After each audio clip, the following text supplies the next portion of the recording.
Dans un monde où on vire facilement de l'amour à la haine, du mariage féerique au divorce douloureux, il est encore possible d'oser un meilleur mariage. Bienvenue au royaume de l'amour. Je suis le mentor Gaël. Nous sommes partis pour la phase 3, qui est le Lévitique, dans le livre de l'institution du mariage que nous étudions aujourd'hui. Et ça parle, les Lévites, c'est les sacrificateurs, c'est les prêtres. Et Lévite vient de sacrificature, de sacrifice. Ça veut dire quoi? Je vous annonce une bonne nouvelle et une mauvaise nouvelle, parce que ça va diviser les uns et les autres. Dans un couple, il y a un conjoint qui doit être dans la lumière et un autre conjoint qui doit être dans l'ombre. Exemple, le couple Michelle et Barack Obama. Michelle était son mentor, elle était une grande avocate destinée à une carrière fulgurante. Mais quand elle a commencé à coacher, à être avec Barack, à voir, elle a vu que elle lui a dit que je vais rentrer en arrière, je vais te former, tu vas diriger ce pays. Et si vous suivez maintenant ce qu'elle dit, c'est maintenant qu'elle le gère. Oh, en Afrique, c'est l'un de nos problèmes. Vous êtes en couple, et c'est beaucoup plus les hommes qui font ça. Parce que, comme je disais en off avec quelqu'un, on est habitué que c'est l'homme qui apporte tout. L'homme doit travailler, l'homme doit avoir l'argent, l'homme doit avoir plus de diplômes, l'homme doit avoir plus d'argent. C'est culturel, c'est mental. Or, vous pouvez épouser une femme qui est une femme de lumière.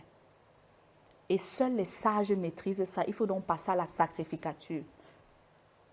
Dans la troisième phase ici, le sacrifice, un conjoint doit sacrifier l'autre. Ça passe par le travail. Je regarde ma femme. On est en train de vouloir affecter l'ONU. L'ONU vient de coopter ma femme pour aller dans un poste, je ne sais pas où, en Chine, en Suisse. Elle sera payée énormément. Je regarde le salaire que tout ceci, elle va me taper. Je dis, chérie, voilà, tu es compétent. En termes d'école, tu me tapes. En termes de négociation, tu n'es pas timide, tu me tapes. Tu es même belle. C'est toi qui vas nous rapporter ici, je vais rentrer en retrait. Je vais te demander ma démission ici. Même si j'ai un petit boulot, de toutes les manières, ça ne sert à rien de vouloir dire que je suis l'homme, j'ai les couilles. Voilà le problème de l'Africain. Et ça fait en sorte que la femme qui vient avec un potentiel, elle est d'une famille riche, elle est belle, elle a un travail, le mari pile. Mate-la, la belle famille même dit, il faut la mater pour lui montrer que ce n'est pas ça. Hein. Ici, là, qu'elle prépare au feu de bois. Pourtant, ta femme, c'est l'être de lumière qui peut t'amener à être respecté et honoré. Je répète encore, troisième phase, lévitique, c'est la sacrificateur, c'est le sacrifice. Il n'y a pas 2 mètres dans un bateau. Un conjoint doit se sacrifier pour l'autre, un doit mourir pour l'autre.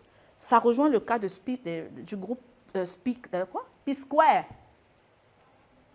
Peter et je ne connais plus le nom de l'autre là. Celui qui était devant là, qui chantait bien là, et l'autre qui était beau, qui était derrière, qui dansait bien là. C'était le duo idéal. Eux-mêmes, ils chantaient que les gens chantent nos chansons. Na papa, na maman, tout le monde crie. Les gens ne savaient pas qu'on allait arriver. Tu ne pouvais pas. C'était la chanson de l'Afrique et peut-être du monde, je ne sais pas, à un certain niveau. Mais dès que on a commencé à dire que pourquoi tu es tout devant moi aussi, je veux chanter. Ça veut dire quand même comme on est jumeaux, moi aussi je peux, moi aussi je peux. Le temps qu'ils se sont déchirés, les Davido sont sortis, les Bernard Boy et tout ce qu'on connaît aujourd'hui. Je prends le cas de P-Square. Gardez ça tout en tête.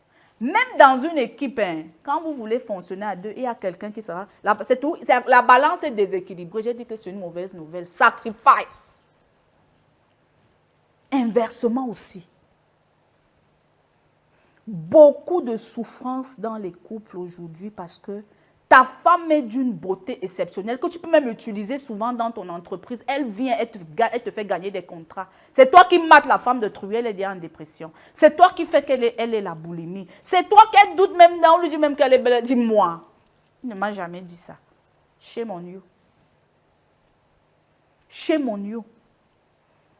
Tu as l'argent, mais tu n'es pas allé loin à l'école, toi l'homme. Ta femme est une as de communication. Ta femme est bardée de diplôme. Elle a envie de te dire que, ouais, mon mari, on peut déjà numériser ton affaire comme ça. On peut dire, hey, tu n'as rien à me dire, je suis un enfant, je ne suis pas bête. Tu restes tranquille. Tu préfères stagner. Parce que dans nos cultures africaines, on a dit que l'homme, c'est l'homme. Non. L'homme, c'est aussi la sagesse. Si la femme, on a dit tout à l'heure que la femme, c'est un contrat. Ça veut dire que ma femme, c'est moi. Si ma femme remporte une couronne, ce n'est pas moi. La femme, c'est la couronne de son mari. Donc, je viens révolutionner les mentalités avec ce troisième principe. Je répète et je conclus. Il n'y a pas d'égalité dans le couple. Il y a un qui serait ici, l'autre qui sera là. Si la balance veut être inversée ou comme ça, le couple a un problème, le couple a un déséquilibre. Donc, apprenez à connaître vos faiblesses, vos forces, les compétences. Reconnaissez les compétences de vos conjoints. Que non, tes compétences ne discutent pas. Quand on parle de ici, c'est toi. Quand on parle de... Les meilleurs couples qui marchent, qu'on admire, l'homme et la femme jouent parfaitement leur rôle. On va voir l'homme, grand mania d'entreprise, grand chef d'entreprise, très stratégique, très chiffre. La femme douce, elle s'est organisée. Il dit à la femme que, moi je sais que Dieu t'a donné le don d'organisation. J'amène tous les DG là ici, j'amène les ministres, les présidents. Enfume-les ma femme, voilà l'argent. Pour combien d'hommes font ça? Je vais donner à ma mère. Je vais donner à ma soeur. Tu préfères aller prendre le traiteur. Tu préfères aller prendre quelqu'un d'autre qui n'a même pas le talent de ta femme. Et c'est valable même dans les familles, mais il ne s'agit pas de ça. Donc ce que j'ai envie de dire, c'est que pour qu'un Dieu fonctionne, sacrifice. Si tu es le sacrifice, ce n'est pas honte d'être le sacrifice, c'est le sacrifice qui honore le sacrificateur. À bon entendeur, salute.